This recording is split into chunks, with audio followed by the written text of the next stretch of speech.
Hello there, you're watching The Fact Flash and welcome to tonight's headline note.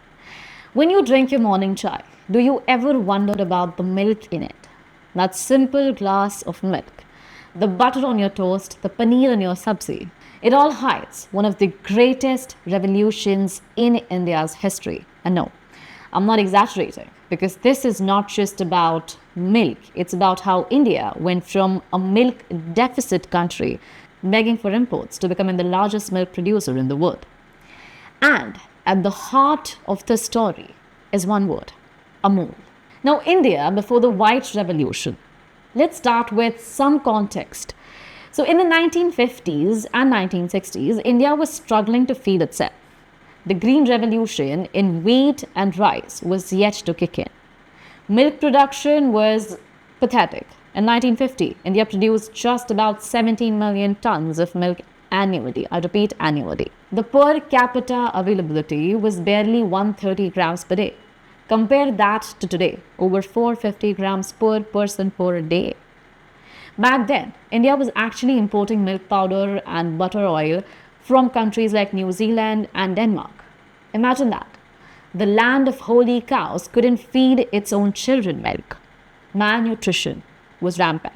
Enter Anand, a small town in Gujarat in 1946. Farmers in Kurien district were fed up with the exploitation by Patel Dairy, a private company that had a monopoly on milk collection. Farmers, they were literally paid peanuts, while the company, they sold butter, ghee at premium prices to Bombay. So under the leadership of Sardar Vallabhbhai Patel, with inspiration, of course, from freedom fighters like Morarji Bhai Desai and farmers, the farmers decided to form their own cooperative. And thus was born the District Cooperative Milk Producers Union Limited. But you and I know it by a much simpler name, Amul. The genius was in its structure. The farmers, they pulled their milk, the cooperative processed it, and profits went back to the farmers. Hence, there was no middlemen. It was democracy in business powered by the cow. Now, every revolution needs its hero. And in this story, that man was Dr. Verghese, a mechanical engineer who landed in Anand by accident. Now, he became the architect of Amul's success. He had no background in dairy, literally, but he had one vision. He had stubbornness and an obsession with making India self-reliant. He realized one thing, that for India, to prosper, its farmers must prosper. The milk produced in every village was the perfect vehicle. Now, he set up modern processing plants, he invested in pasteurization and powdering technology, and most importantly, he built a brand. So in 1955, Amul launched Amul Butter. By the 1960s, Amul was selling not just butter, but milk powder, cheese, and then later on, ice cream, which was everyone's favorite. But the real explosion came in 1970 with Operation Flood. This was his brainchild, backed by then Prime Minister Lal Bahadur Shastri and later on Indira Gandhi. Now, Operation Flood was simple in concept, revolutionary in impact. Link rural milk producers to urban consumers directly through cooperatives. Funded partly by the sale of European surplus milk powder gifted to India, Operation Flood created a national milk grid. For the first time, milk from Gujarat could reach Delhi. Can you imagine? Farmers got assured income, cities got regular supply. So between 1970 and 1996, India's milk production, it literally doubled and then it tripled. So by 1990s, India, it overtook the US as the world's largest milk producer. So today, as you and I talk, India produces over 220 million tons of milk annually. That's more than the entire European Union, more than the US, more than China. So what made this possible? The Amul model.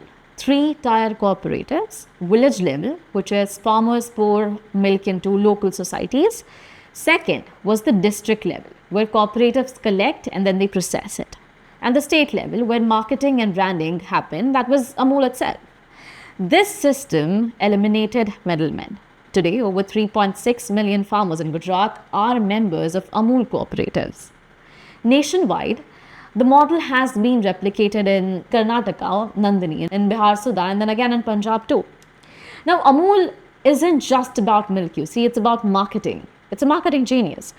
Remember the Amul girl that everyone loved, that little polka dotted mascot who comments on politics, cricket, Bollywood, everything under the sun with witty one-liners.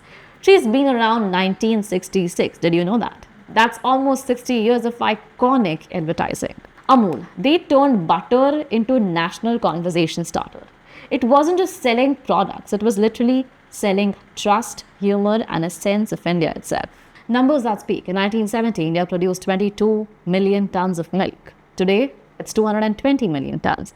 Per capita milk availability rose from 130 grams a day in 1950 to over 450 grams a day in 2022. Dairy now contributes to 5% of India's GDP. Amul alone has a turnover of around 72,000 crores as per 2023 figures, making it India's largest dairy brand. But beyond numbers, the white revolution transformed the rural India. For millions of small farmers, especially women, dairy became a steady source of income. Unlike crops, milk is produced daily, giving daily cash flow. That reduced dependence on moneylenders. Studies, in fact, they show that Gujarat villages with cooperatives had higher literacy, better nutrition, and lower poverty. Women became empowered because they often, they managed the household, the cows, and then control the milk money too. Of course, not everything is white in the white revolution. Critics argue that India's obsession with dairy has environmental costs. The cattle contribute to methane emissions.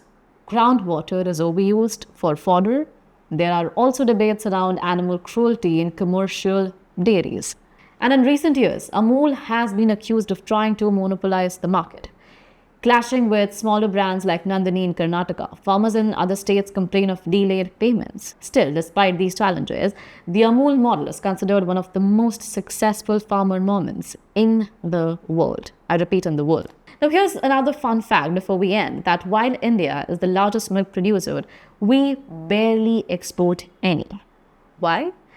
Because most of our milk is consumed domestically. Unlike New Zealand or Denmark, India's dairy industry is built for feeding its own people, not for the world. And in a way, that's the real victory, self-sufficiency. So the next time you see that little Amul girl with polka dots, remember that she represents not just butter, chokes, but also one of the greatest socio-economic revolutions in the history of this country. With this and a lot more that you need to know, make sure that you stay tuned to the Fact Flash.